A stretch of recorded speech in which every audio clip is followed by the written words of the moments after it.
నమస్కారం అండి. నేను డాక్టర్ మోవ శ్రీనివాస్ అండి. నేను కార్డియాలజిస్ట్‌ని.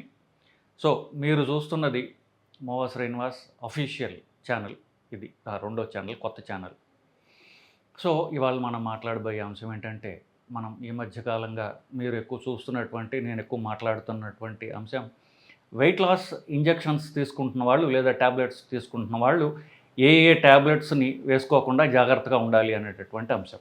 వెయిట్ లాస్ టాబ్లెట్లు గానీ, కొత్తగా వచ్చినటువంటి మొంజారో కానీ లేకపోతే సెమాగ్లోటైడ్ విగోవి అనేటటువంటి ఒక ఇంజెక్షన్ ఉండేది. ఇప్పుడు ఇండియన్ బ్రాండ్స్ చాలా వచ్చాయి. సో ఈ ఇంజెక్షన్స్ తీసుకుంటున్న వాళ్ళు కొన్ని రకాలైనటువంటి సప్లిమెంట్స్, అట్లాగే కొన్ని రకాలైనటువంటి ట్రీట్మెంట్లు, ట్యాబ్లెట్లు ఆపాలి. లేకపోతే అవి తీసుకుంటున్నప్పుడు డాక్టర్ సలహా మేరకు నేను ఈ ట్రీట్మెంట్ తీసుకుంటున్నానని డాక్టర్కి చెప్పడం అనేది ఎంతో ట్రీట్మెంట్ స్టార్ట్ చేయకముందు మీరు చెప్పడం అనేది ఎంతో అవసరం. ఇప్పుడు ఈ ఇంజెక్షన్ తీసుకుంటున్నప్పుడు మిగతా షుగర్ మందులున్నా లేకపోతే మిగతావి షుగర్ తగ్గించడానికి మీరు తీసుకునే సప్లిమెంట్స్, అవి ఆయుర్వేదం టాబ్లెట్లు కావచ్చు, లేకపోతే జనరల్ సప్లిమెంట్స్ కావచ్చు, అవన్నీ కూడా ఒక్కసారి డాక్టర్కి చెప్పడం అనేది ఎంతో అవసరం. ఫర్ ఎగ్జాంపుల్, వెయిట్ లాస్కి ఆయుర్వేదంలో కొన్ని ఇస్తున్నారు, మిగతా వాళ్ళు కొన్ని సప్లిమెంట్స్ అంటూ ఇస్తున్నారు, బెర్బరిన్ అనేటువంటి ఇస్తున్నారు. సో ఇట్లాంటివన్నీ కూడా అవి ఎంతో గొప్ప పొట్ట మీద యాక్ట్ చేస్తాయి కాబట్టి, మీకు ఆకలి తగ్గిస్తాయి కాబట్టి, ఈ రెండు కలిపి వేసుకున్నట్లయితే బెర్బరిన్నో లేకపోతే ఆయుర్వేదం మందులను ఎవరు తప్పట్టరు కదా, ఈ ఇంజెక్షన్ వల్ల నాకు ఈ ప్రాబ్లం వచ్చింది అనేటటువంటి మీరు అపోహలోకి పోవడం అది చాలా సహజంగా జరుగుతుంది. సో ఇవి తీసుకుంటున్నాము అని మీరు ఒక్కసారి డాక్టర్కి చెప్పడం అనేది అవసరం.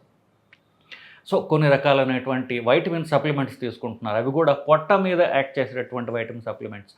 High dose vitamin C, high dose zinc అనే ఉన్నటువంటి క్యాప్స్యూల్స్ సంవత్సరాల తరబడి ఎస్పెషల్లీ పెద్దవాళ్ళు వాడుతూ ఉంటారు. ఇట్లాంటివన్నీ కూడా ఆపేయాలి.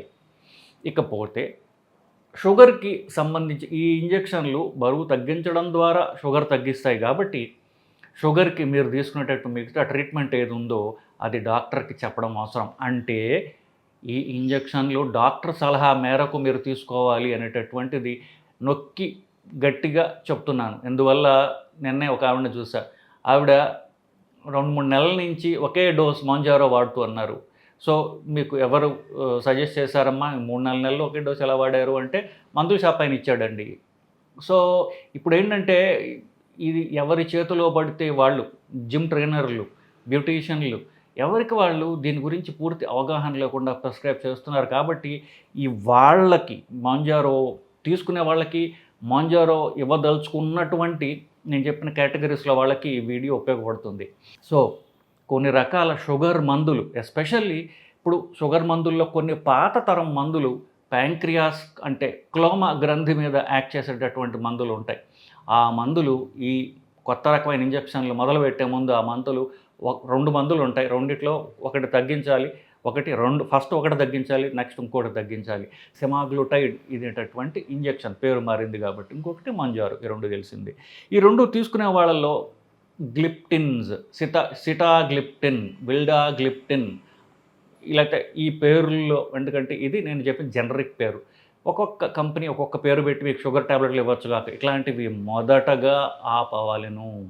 సో ఎప్పుడైతే ఇంజెక్షన్ మొదలు పెడుతున్నారో వెంటనే షుగర్ మందుల్లో సిటాగ్లిప్టిన్ లేదా విల్డాగ్లిప్టిన్ లేదా సిటా అనేటటువంటి విల్డా అనేటటువంటి పేరున్నటువంటి షుగర్ మందు మీరు వాడుతున్నట్లయితే అది ఆపాలి. ఆపి ఈ మందు మొదలుపెట్టి, ఆ మందు పవర్ఫుల్ మందు, సో అది ఆపినందుకు సబ్స్టిట్యూట్గా మిగతా మందులు టెంపరీగా పెంచుకోవాల్సిన అవసరం ఉంది. First point. Second point, G అనేటటువంటి అక్షరంతో స్టార్ట్ అయ్యేటటువంటి పాత తరం షుగర్ మందులు ఉన్నాయి. గ్లైమిపెరైడ్, గ్లిక్లజైడ్, ఇట్లా ఈ 2 మందులు ఉన్నాయి. గ్లిపిజైడ్ అనేటటువంటి ఈ 3 కూడా డానిల్, ఇట్లాంటి పాత తరం షుగర్ మందులు ఉన్నాయి. సో ఇట్లాంటివి జీమర్ అనేటటువంటిది, ఇట్లాంటివి బ్రాండ్ పేర్లు అనుకోండి. బట్ దానిలో ఉన్నటువంటి మందు కామన్గా ఎక్కువగా వాడేది గ్లైమిపెరైడ్. ఈ మందు నెక్స్ట్ స్టెప్లో దాన్ని తగ్గించి అది కూడా ఆపాలి. ఎందువల్లంటే కొత్త తరం ఇంజెక్షన్ నేను చెప్పిన 2 షుగర్వి కూడా ప్యాంక్రియాస్ అనేటటువంటి క్లోమా గ్రంథి మీద యాక్ట్ చేస్తాయి. సో ఇది మనకి ముఖ్యం కాబట్టి మిగతావి మెల్లగా తగ్గించుకుని ఆపాలి. సో మీ డాక్టర్ సలహా మేరకు మీరు ఇదే ఆర్డర్లో ఫస్ట్ సిటాగ్లిప్టిన్స్, నెక్స్ట్ గ్లైమిపెరైడ్ లేదా గ్లిక్లజైడ్, ఈ గ్లిబెంక్లమైడ్, ఈ మూడింటిని నెక్స్ట్ స్టెప్లో తగ్గించి ఆపివేయడం అనేది ముఖ్యం. మూడోది ఇన్సులిన్. కామన్గా ఈ షుగర్ టాబ్లెట్లతో పాటుగా ఇన్సులిన్ ఇంజెక్షన్ ఇవ్వడం జరుగుతుంటుంది. ఇన్సులిన్ వెంటనే ఆపేయడం కాదు. ఇన్సులిన్ ఇంజెక్షన్ మెల్లగా బరువు తగ్గుతున్నప్పుడు ఇన్సులిన్ తగ్గించుకోవడం అనేది అవసరం. ఇన్సులిన్ తీసుకుంటున్న వాళ్ళు షుగర్ మానిటర్ చేసుకుంటూ ఇన్సులిన్ తగ్గించుకోవడం అనేది అవసరం. సో ఫ్రీక్వెంట్గా మీ షుగర్ డాక్టర్ని కూడా కన్సల్ట్ చేయడం అనేది ఎంతో ముఖ్యం. లేదా ఇంట్లో మీరు మానిటర్ చేసుకోవచ్చు. ఫాస్టింగ్ షుగర్ లేదా ర్యాండమ్ షుగర్ మీకు గనక 200, 180 కంటే తగ్గుతూ ఉన్నట్లయితే నేను చెప్పిన ఫస్ట్ టాబ్లెట్, సెకండ్ టాబ్లెట్ లేదా ఇన్సులిన్ తీసుకునే వాళ్ళు ఇన్సులిన్ కాస్త తగ్గించుకుని తీసుకోవడం అనేది అవసరం. ఇలా జరగని టైంలో ఏమవుతుంది, మీకు ఈ కొత్త తరం ఇంజెక్షన్స్ వల్ల ఆకలి వేయదు కాబట్టి మీరు తినడం తగ్గిస్తారు, షుగర్ తగ్గిపోతుంది. కానీ మీరు అలవాటు ప్రకారం మిగతా టాబ్లెట్లు అలాగే ఇన్సులిన్ ఇంజెక్షన్ తీసుకుంటే హైపోగ్లైసీమియా అంటే అవసరమైన దానికంటే తక్కువ మోతాదుకి షుగర్ వెళ్ళిపోవడం జరుగుతుంది. అది ప్రమాదం కూడా కావచ్చు.